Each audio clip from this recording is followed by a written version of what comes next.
자, 자, 그래서 우리 1편 리빙랩, 2편 새로운 인터넷의 시대, 그 다음에 NFT라는 개념 했어요. 자, 지금부터 제가 이거를 좀 한번 생각했던 내용들을 이제 정리해 볼게요. 제가 그 생각을 좀 정리하고 있는 걸 오늘 공유한다고 얘기했잖아요. 자, 우리가 중앙화된 시스템이었어요. 그러니까 뭐냐면 여기에 뭔가 허브가 있는 거죠. 이걸 통해서 다 해야 되는 거죠. 흔히 스타형이라고 얘기하죠. 그리고 우리 인터넷 시대는 대부분 이런 형이었어요. 소위 말해서 우리가 서버라는 것이 있고 그다음에 클라이언트라고 하는 정보를 정한. 근데 디센트럴라이즈드, 센트럴라이즈에다가 D 반대말이 붙어 있잖아. 탈중앙하다라고 얘기하는데 뭐 중앙화된 게 없을 뿐이지 작은 어떤 클러스터에 그러니까 골목대장들이 있어요. 골목대장들은 포도송이들이 이렇게 있잖아요. 골목대장들은 이렇게 있는 거야. 골목대장들은 그렇죠? 디센트럴라이즈. 그럼 요거는 뭐냐면 분산 디스트리뷰트야. 이건 골목대장도 없는 거야. 그렇죠? 어떻게 하면 간단하게 하면 다 서클형인 거죠. 서클형으로. 누구나 다 만인이 민주주의인 거죠. 그러니까 마치 우리가 NFT를 뭐라고 얘기하냐면 만인이 예술가다. 오마이뉴스가 뭐라고 얘기했어요? 모든 시민이 기자다. 그래서 모든 시민도 다 기사 쓸 수 있었잖아. 인터넷에. 마치 NFT가 모든 인터넷 이용자들은 작가다. 이렇게 얘기하는 거죠. 자, 그러면 리빙 랩을 우리가 이러한 모델로서 어떻게 만들 수 있을까 하나 이제 고민을 해보는 거예요. 그래서 그것을 됐을 때만이 우리가 앞서 얘기했던 그런 셀프 오거네이제이션, 정말 분산화된 탈중화된 그런 자율적인 조직을 만들 수 있지 않을까. DAO, DAO라고 얘기하죠. 또 이게 또 블록체인에서 뭡니까 얘기하는 거죠. 왜? DAO가 되지 않으면 각각의 저장해 놓은 이런 블록들이 체인을 가지고서 그다음에 독일한 장부를 저장하지 않기 때문이죠. 그러면 왜 이와 같은 그런 그 탈중앙화된 분산화된 게 필요할까? 저는 이제 아까 일본에서 했던 우리 DISC라는 컨퍼런스에서 뭐냐 키노트 스피치를 했는 이제 여기 이제 교수가 이 사람이 이제 미국 교수인데 일본 사례를 많이 연구를 했더라고요. 일본 사례를 연구를 하면서 일본에서 지진이 일어났었잖아요. 그 3월 11일 날. 그러니까 그래서 이제 그 여파가 아직도 이제 원자력 원자력 발전소 파괴되는 게 이제 뭐 수질 오염이라 이게 오는 거잖아요. 이 사람이 연구를 해보니까 재난을 받은 데에서 빨리 그러니까 그 재난으로 극복하는 그런 동네는 네트워킹이 잘 되어 있더라. 다시 말해서 네트워킹은 두 개가 있는데 수직적인 네트워킹이 있고 수평적인 네트워킹이 있는데 수직적 네트워킹과 수평적 네트워킹이 적절하게 잘 조화된 것에서 재난을 잘 극복하다. 마치 앞서 리빙레이를 통해서 대한민국의 대구가 신천지의 상황에서의 그 코로나를 잘 극복했는 것처럼 그래서 그렇게 하는 것 자체는 바로 이런 네트워크를 만드는 것은 바로 생존의 이슈다. 그러니까 생존하기 위해서는 이렇게 수평적, 수직적 네트워킹을 잘해야 된다. 생존 이론이다. 마치 우리 찰스 다윈이 얘기했듯이 그러니까 가장 강한 자가 그렇죠 살아남는 것이 아니라 가장 그렇죠 적응을 잘하는 가장 반응적인 그렇죠 변화에 반응적인 자들이 가장 잘 살아남는 종이다라고 얘기하는 것처럼 그렇죠 마치 우리가 이제 조직이 그러니까 생존하기 위해서는 그러니까 모두가 노를 그렇죠 롤링을 계속 해야 되는 거죠. 그러면서도 뭡니까? 셀프 오거나이징 시스템을 만들어내야 되는 것이잖아요.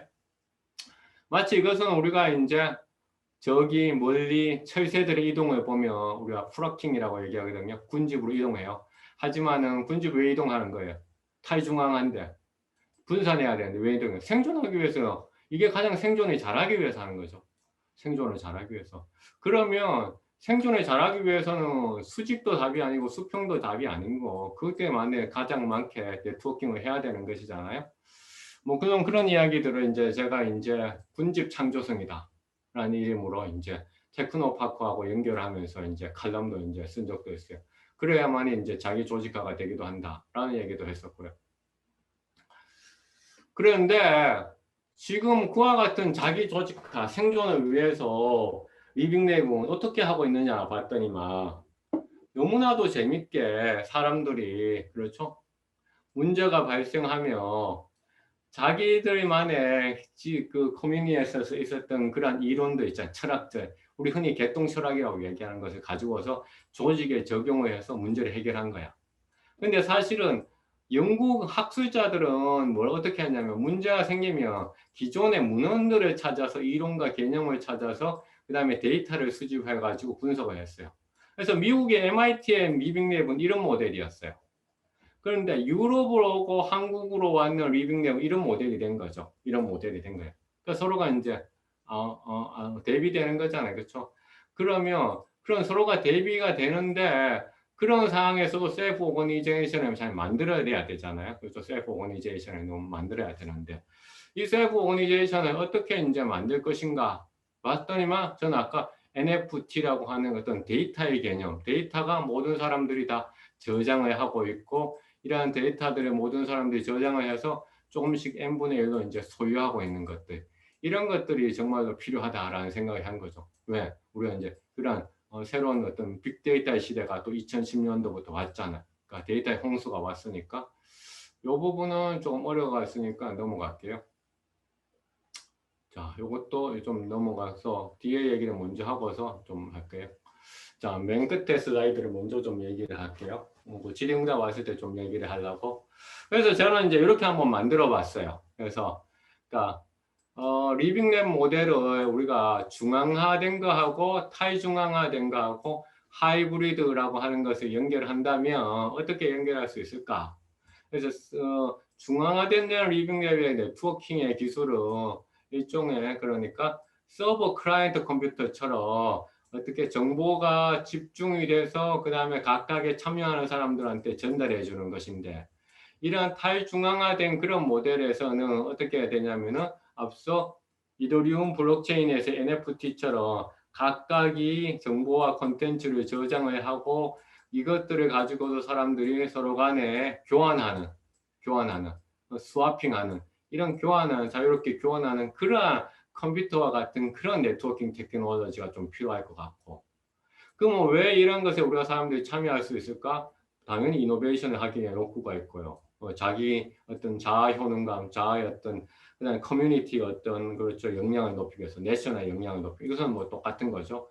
그런데 이런 탈중앙화에서는 뭐가 더 중요하냐 하면은 그러니까 이런 그 효능감만큼이라도 이러한 것들을 내가 데이터로 써서 만들 수 있다. 왜? 이 데이터로서 만든다면 이 데이터가 하나의 그러니까 토큰이 되고 이 토큰이 되면 이 토큰을 가지고서 나의 어떤 소유라든가 그 다음에 내가 가지고 있는 이런 효능감이 더 높아질 수 있기 때문에 데이터피케이션을 할 수 있다.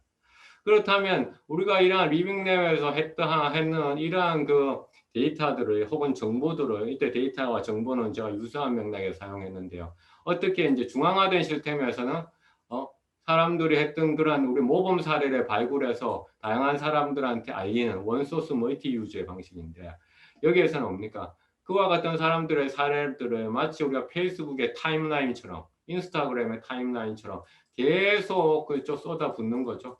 그러면서 거기에서 나오는 여러 가지 유형의 어떤 데이터들이 있고 이 데이터들을 이렇게 플랫폼으로서 만들어주는 거. 그 다음에 이런 그 중앙화된 시스템에서는 어떻게 작동하냐 하면 우리가 동료 생산이라고 얘기합니다. 그러니까 누군가가 거기에 얘기하면 거기에 대해서 반응을 하고 리뷰를 달고 거기에 대해서 내가 그 리뷰를 통해서 뭔가 혜택을 받고 그렇죠? 혹은 모범 사례로서 뭐 배우고 그러나 이러한 동료 생산이 없어지는 것이 아니라 탈중앙화에서 그거보다 더 중요한 거 하나를 추가하자는 거죠. 뭐냐면은 피어 베리피케이션, 동료 검증. 동료 검증이라고 하는 것은 저장하고 또한 그러한 것이 맞는지 틀리는지를 우리가 계속 모니터링을 하고 있는 거죠. 앞서 얘기했듯이 우리 블록체인 인터넷처럼 피어 베리피케이션이라는 거죠. 그래서 커뮤니케이션 모델로 하자면 어떻게 퍼실리테이터가 되게 중요한 그런 Y타입이었잖아요. 근데 여기에서는 앞서 얘기했듯이 이런 완전한 탈중앙화, 분산화된 시스템은 서큐이트 시스템이 될 것이고 여기서 중요한 건 어떻게 이 서큐이트를 잘 연결시키는 연결자, 커넥터들이 더 중요할 수 있더라라는 것이죠. 이 커넥터들은 그럼 한 명의 퍼실리테이터에 어떤 집중되는 것이 아니라 커넥터들은 훨씬 더 많아질 수 있는 것이죠. 그래서 제가 이제 이런 것을 이제 하기 위해서는 이제 뭐 어떤 예컨대 이제 데이터 기본소득이라고 얘기할 수 있는 데이터 복지 페이 플랫폼 같은 것도 필요하다라고 이제 여기 대통령 직속 정책기원에 제안을 했는데 부처에서 이제 너무 앞서 나가는 생각이다 라면서 이렇게 이제 반응을 피드백이 왔었어요. 그러니까 제가 이제 이런 것을 하기 위해서는 데이터 복지 페이 플랫폼 같은 게 필요하다. 이건 이제 결국 데이터 기본소득이거든요. 데이터가 훨씬 더 우리들한테 와야지 이런 모델들을 만들 수 있다 했는데 이제 너무 앞서가는 것이다. 민간의 영역이어서 정부가 나설 수 없다 이런 얘기를 했고요. 또 여기 뭐 제가 데이터 유도도 해서 뭐 메가 데이터 단지도 이런 것들도 필요하다라고 얘기했는데 그것도 뭐냐 중장기적으로 검토해야 하다. 그래서 두 개 다 잘렸어요. 너무 시장을 앞서가고 정책을 앞서간다. 그런데 실제로 대구에서 그런 시도들은 사실 있어요. 여러분들이 이거 정말 홍보가 안 되는 앱인데요. 대구 아이디라고 하는 앱이거든요. 예, 여러분들 이제 좀 다운로드 좀. 대구 아이디라는 앱이 이제 소위 블록체인 인터넷에서 돌아가요. 그걸 하면 여러분들 도서관에 갈 때 여러분들 도서관 그 대출증 안 가지고 가더라도 여기서 바로 이제 할 수 있고요. 그 다음에 토크 대구 우리 토크 대구 같은 것도 여기서 할 수 있어요. 이건 다 블록체인 인터넷 다시 말해서 정보가 도서관의 서버에만 저장되어 있는 것이 아니라 그렇죠? 이 대구 아이디라고 하는 곳에다가 이렇게 분산되어 저장되어 있는 거예요. 대구 아이디. 그래서 이런 분산되면서도 자율적으로 연결이 되는 이런 시스템을 만들고 있어요. 그래서 이게 다 이제 블록체인 인터넷 탈중앙화된 그런 아이덴티피케이션 시스템을 만들어낸 거죠. 그래서 이런 게 되려면 결국은 앞서 제가 대통령 직속 그게 정책기획위원회에서 이제 잘렸다고 했잖아요. 관련 부처한테 민간의 영역이고 중장기적으로 검토돼. 그러려면 왜냐하면 이 데이터가 민간에 있는 데이터들도 우리가 필요하거든요. 근데 우리가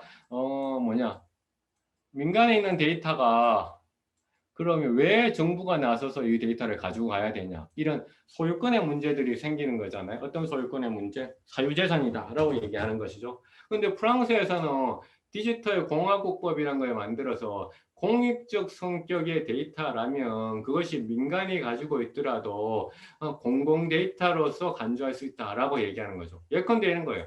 한국전력 무슨 회사예요? 민간 기업이 됐잖아요. 그렇죠? 근데 KTX, SIT 다 근데 국가의 사회간접자본과 같은 거잖아요. 그러니까 되게 공익적 성격의 데이터잖아요.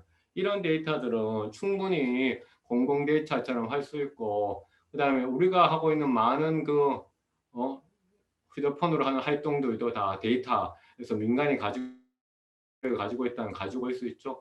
이런 것들을 통해서 우리가 이제 사실은 이런 리빙랩 모델들을 만들 수 있지 않을까 향후에는 라고 이제 생각을 하는 거죠. 그리고 또 하나는 이제 이런 블록체인에 기반했던 이런 인터넷이 이제 상용화가 된다면 지금 상용화 안 됐다면 안 됐으니까 앞서 이더리움 주소 시스템도 이제 4주년밖에 안 됐으니까 상용화가 된다면 여러분들이 어떤 리빙랩 모임이 이제 COP잖아요. 커뮤니티 오브 프랙티스인데 이러한 집단 지성들이 데이터에 기반한 것으로 이제 바꿀 수 있고 이것이 NFT라고 하는 것을 통해서 여러분들의 활동들 하나하나 여러분들의 노동력들 그다음에 여러분들의 참여 하나하나를 토큰으로서 만들어서 이 토큰으로서 여러분들이 가치를 인정받고 그다음에 여러분들 하나하나가 이런 데이터피케이션을 통해 가지고 그렇죠 동등하게 서클형으로 연결이 되고 그렇죠 이런 것이 가능하지 않을까 그런 움직임은 저는 뭐 있다고는 생각해요. 왜냐하면 이제 최근에 이제 있었던 기트허브 말고 이제 케글 같은 이런 커뮤니티들이 나오고 있거든요. 그래서 뭐 예컨대 보면 기트허브하고 케글 사이 어떤 차이점이 있느냐 이런 얘기를 하고 있는데 그래서 이런 움직임이 나타나고 있고 이런 흐름들이 이제 한 번에 정말 크다 퀀텀 점프를 하고 티핑 포인트를 만들면 바뀌어질 수 있다고 생각하거든요. 이런 당근 마켓 같은 경우가 저는 이제 이런 그 새로운 시대의 어떤 우리가 리빙랩하고 만날 수 있다 생각하거든요. 당근 마켓을 통해서 우리가 전혀 이웃하고 모르고 살았는데 이제는 이웃을 만나고 있는 거잖아요. 당근 마켓에 가입하면 우리가 과거의 아날로그 시대로 해결되고 있는 거잖아요. 그렇죠? 그래서 제가 오늘 어쩌면 여러분들한테 생소했던 그러한 얘기들을 저도 한번 도발적으로 문제 제기를 이렇게 한번 해봤습니다. 이상 마치겠습니다. 감사합니다.